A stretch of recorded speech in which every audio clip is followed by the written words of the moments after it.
زیادہ تر بچے اپنی ضد منوانے کے لیے رونے کا سہارا لیتے ہیں.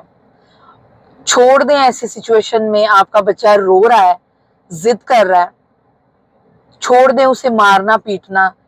اپنی فرسٹریشن اس پہ نہیں نکالیں. بچے کو ہینڈل کریں, اس سچویشن کو ہینڈل کریں جس میں صرف آپ نہیں ہے, آپ کا بچہ بھی ہے. اس سچویشن کو ہینڈل اس طرح کریں کہ اپنے بچے کو سب سے پہلے کام ڈاؤن کریں, اور اسے کام ڈاؤن کرنے کے لیے آپ کا اپنا کام ڈاؤن ہونا بہت زیادہ ضروری ہے. آپ کا خود کا ٹھنڈے دماغ سے اس سچویشن کو ہینڈل کرنا بہت زیادہ ضروری ہے. بچے کی بات سمجھنے کے لیے پہلے بچے کو سمجھیں, پھر اس کی بات آپ کو سمجھ میں آئے گی. ہم غلطی کہاں پہ کرتے ہیں کہ ہم چاہتے ہیں کہ ہمارا بچہ ہمیں سمجھے, ہمارا بچہ ہمارے سخت لہجے کو سمجھے, ہمارے سخت رویے کو سمجھے اور فوری طور پہ اوبے کرے.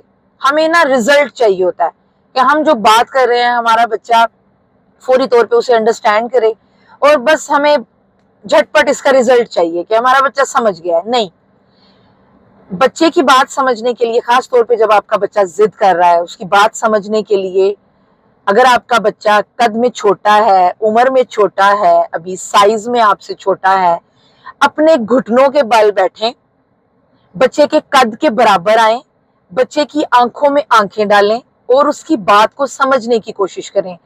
اسے کام ڈاؤن کریں کہ اوکے بیٹا, میں آپ کی بات کو سمجھ رہی ہوں, لیکن اگر آپ رو گے تو آپ کی بات کسی کو سمجھ نہیں آئے گی. 1 سے 2 دفعہ آپ کا بچہ اس بات کو انڈرسٹینڈ نہیں کرے گا, لیکن مسلسل محنت سے ہم نا اپنا وقت, اپنی انرجی, مدرس خاص طور پہ اپنی انرجی بچے کو مارنے پیٹنے پہ ویسٹ کر دیتی ہیں. اور جب وہ اپنی انرجی کو بچے پہ اس طرح سے ضائع کر دیتی ہے نا, تو آپ کبھی بھی بچے کو پازیٹیولی ہینڈل نہیں کر سکتے. اور آپ کیسے سوچ رہے ہیں کہ آپ کوئی پازیٹیو ان پٹ نہیں دے رہے, آپ بچے کو مار رہے ہیں. مارنا پازیٹیو ان پٹ نہیں ہے آپ کی طرف سے. تو اگر آپ پازیٹیو بیہیو نہیں کر رہے تو آپ کیسے یہ امید کر رہے ہیں کہ اس کے بدلے میں آپ کا بچہ آپ کے ساتھ پازیٹیو بیہیو کرے؟ آپ کا بچہ مزید روئے گا. اور میں نے موسٹلی کیسز میں یہ دیکھا ہے کہ آپ بچے کو جب مارتے پیٹتے ہیں نا, تو وہ دماغ کا ایک خاص لیول ہوتا ہے, ماؤں کا یا باپ کا. آپ پہلے بچے کو مارتے ہیں, اس کے بعد آپ بچے کو خود چپ کرواتے ہیں, اور وہ میسج جو آپ بچے کو دینا چاہ رہے ہوتے ہیں, یا وہ مطلب مینر یا ڈسپلن جو آپ بچے کو سکھانا چاہ رہے ہوتے ہیں نا, وہ بچے تک بیسک بات آپ کی پہنچ ہی نہیں پاتی. ٹھیک ہے, اپنے بچے کی بات کو سمجھنے کے لیے بچے کے قد کے برابر آئیں, بچے کی آنکھوں میں آنکھیں ڈالیں, اس کی پرابلم کو سمجھیں, اس کے مسئلے کو سمجھیں, اسے ڈیل کریں, بچے کے ساتھ ڈیل کریں, بچے کو آپشنز دیں. اوکے بیٹا, ابھی آپ رونا بند کرو, میں آپ کی بات سنتی ہوں, میں آپ کو اپنی بات بتاتی ہوں, آپ ایسے کر لیں بیٹا, ایسے کریں. سب سے پہلے تو یہ دیکھیں کہ آپ کا بچہ دن کے کس حصے میں بہت زیادہ ضد کرتا ہے. کھاتے ہوئے کرتا ہے, جب آپ اسے کھانے کے لیے بولتے ہیں, یا جو پڑھنے والے بچے ہیں, یعنی کہ 4 سے 10 سال کی عمر کے بچے, کیا وہ پڑھائی کے ٹائم ہوم ورک سے بچنے کے لیے یہ ضد کر رہے ہیں, رو رہے ہیں, یا بلا وجہ ان کا موڈ آف ہے؟